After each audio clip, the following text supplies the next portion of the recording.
चलिए जी, आप सभी का स्वागत है गुरुकृपा क्लासेस में। और आज हम करने वाले हैं एक्सरसाइज 5.3 का क्वेश्चन नंबर 2। जैसे कि हमने प्रीवियस लेक्चर में भी डिस्कस किया था कि हम लोग इस चैप्टर में हम क्या पढ़ने वाले हैं कि हमारे पास एपी मतलब एक नंबर सीरीज दी होगी, उसका हम क्या करेंगे, सम फाइंड करेंगे। ठीक है ना, तो let us start. So question number 2 says, question number 2 says 7, एक नंबर सीरीज दी है 7 plus 10 whole 1/2 plus 14 plus so on up to 84। ठीक है जी। अब ये हम लोगों को बोलता है कि हमने क्या फाइंड करना है, find the sum of the given value. अब ये बोलता है कि n टर्म्स का मैंने सम फाइंड करना है। अब जो इससे प्रीवियस क्वेश्चन था हमारे पास, अगर आप लोगों को याद होगा तो इससे पहले जो क्वेश्चन नंबर 1 था उसमें क्या था हमारे पास, इसी तरीके से नंबर सीरीज दी होती थी, बट उस वो बोलता था कि find the sum of S8 terms, 8 terms की का सम फाइंड करो या 10 टर्म्स का सम फाइंड करो। बट अब की बार इस n की वैल्यू हम लोगों को नहीं दी है, तो हम तो फंस गए हो। अब सम फाइंड करने का जनरली तो मैंने आप लोगों को एक ही फॉर्मूला बताया था ना, ये वाला Sn इक्वल्स टू n/2 है ना। उसके बाद क्या था, वो ही था sir, plus 2a plus n -1 n/2 2a plus n minus 1 d। ये था ना हमारे पास। अब मजे की बात है, इसके लिए तो हमें n की वैल्यू चाहिए, इसमें तो n की वैल्यू नहीं है। तो इस क्वेश्चन को करने के हमारे पास अब दो तरीके हो सकते हैं। पहला मेथड क्या हो सकता है, अब इसको एक इसके अलावा भी एक और फॉर्मूला होता है हमारे पास, उसकी हेल्प से कर सकते हैं डायरेक्ट। ठीक है, कई बार होता है कि हम भूल गए, तब क्या करेंगे, तब हम यूज कर सकते हैं कि हम हमारे पास क्या दिया है, इसमें एक लास्ट टर्म दी है ना, लास्ट टर्म की हेल्प से हम n की वैल्यू को फाइंड कर सकते हैं, क्योंकि हमारे पास a भी दिया है, a1 भी a2 भी, इसको माइनस करके d की वैल्यू भी आ जाएगी, प्रीवियस क्वेश्चन में हम जैसे करते थे। ठीक है ना, a की वैल्यू भी है, d भी है, n की वैल्यू भी निकाल देंगे तब आंसर हो जाएगा। ठीक, बट वो कॉम्प्लिकेटेड होगा। तो इसी फॉर्मूले का एक मॉडिफाइड वर्जन क्या है हमारे पास, जब हमारे पास इसी को ना हम ऐसे भी लिख सकते हैं, देखो इसको ऐसे लिख सकता हूं क्या,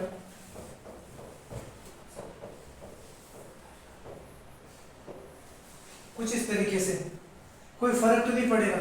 2a can be written as a plus 2a can be written as a plus n। ठीक है जी, तो इसका मतलब ये हमारे पास बन जाता है n/2 a प्लस, इसको हम क्या लिख लेते हैं, लास्ट टर्म भी लिख लेते हैं, क्योंकि an का फॉर्मूला क्या था हमारे पास, a plus n minus 1 d, l stands for last term. तो यही फॉर्मूला ना हमारे पास इस तरीके से भी बन जाती है। इस चीज का भी आप लोगों ने ख्याल रखना है कि डायरेक्ट भी हम कर सकते हैं इस फॉर्मूले की हेल्प से। ठीक है, इस फॉर्मूले को भी आप प्लीज लिख दीजिए।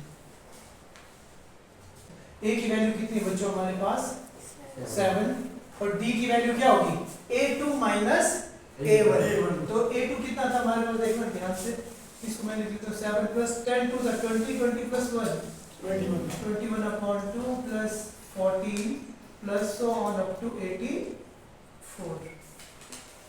ठीक है ना, तो d की वैल्यू क्या आएगी मेरे पास, a2 minus a1 that is 21/2 minus 7, यही आएगी ना, आएगी। तो अगर ऐसे में तो कितना आ जाएगा, 21 minus 14/2, so answer should B 7/2। समझ में आया ना, 2 और 1 कैंसिल लिया 2, तो यहाँ पे 21 में 21, 2 को और 1 को किससे मल्टीप्लाई करोगे, 2 हो जाए 2, 7 2 जा 14 प्लस माइनस माइनस। समझ में आया। अब मेरे पास देखो बच्चों a की वैल्यू भी है और d की वैल्यू भी है।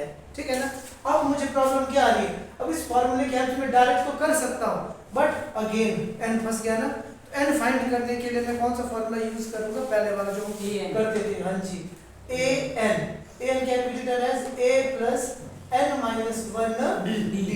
an means last term, last term कितना हमारे पास 84, so we will write 84 equals to value कितनी है 7 प्लस n माइनस 1 d की वैल्यू कितनी आ गई 7/2।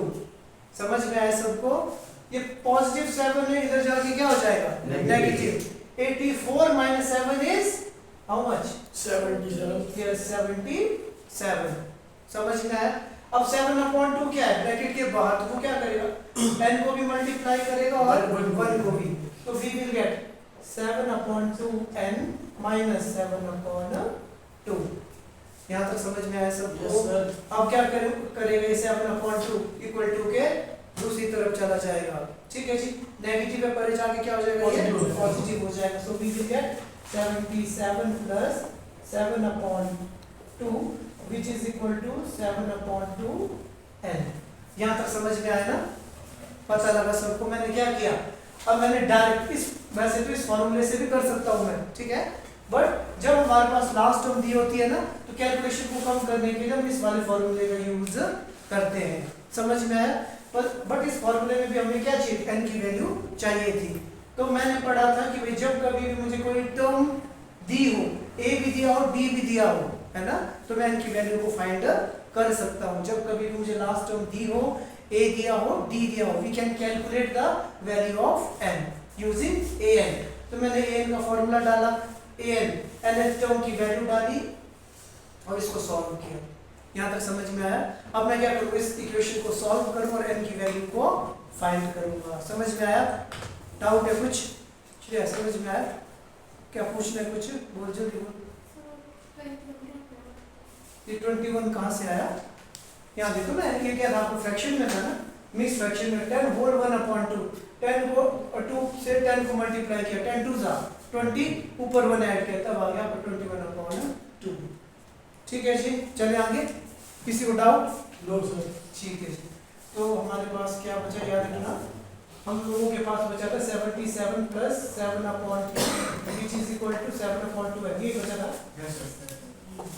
ठीक है जी, ध्यान से देखना। अब क्या करूँगा, अगेन यहाँ पे एलसीएम लूंगा, 2 से मल्टीप्लाई किया, 7 2 सा 14, 7 2 सा 14, 15 plus 7/2 which is equal to 7/2 n।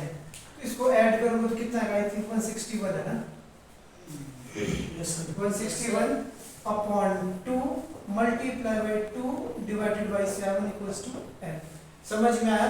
अगर कोई भी नंबर n को मल्टीप्लाई करता है वो इक्वल टू के इधर जाएगा, वो कहाँ जाएगा, उसके अपॉन में। तो मैंने डायरेक्ट कर दिया इसको रेसिप्रोकल। समझ में आया? पता लगा ना, इक्वल टू के इधर अगर कोई भी नंबर मल्टीप्लाई करता है इक्वल टू के इधर आएगा, वो कहाँ जाता है, उसके अपॉन में। मैंने एक स्टेप खा लिया, उसके अपॉन में नहीं लिखी, मैं डायरेक्ट इसका रेसिप्रोकल करके, मतलब शक्ल बोल रही है कि समझ में नहीं आया। ये देखो जी, ये हुआ ऐसा, ठीक है। तो ये 2 कहाँ चला गया आप लोगों का ऊपर, और ये 7 कहाँ गई इधर, मैंने डायरेक्ट कर दिया था, ठीक है जी।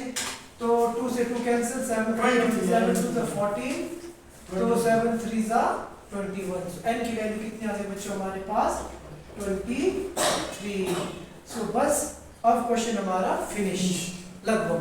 अब मुझे n की वैल्यू आ गई। अब मैंने कितनी टर्म्स का सम फाइंड करना था, 23।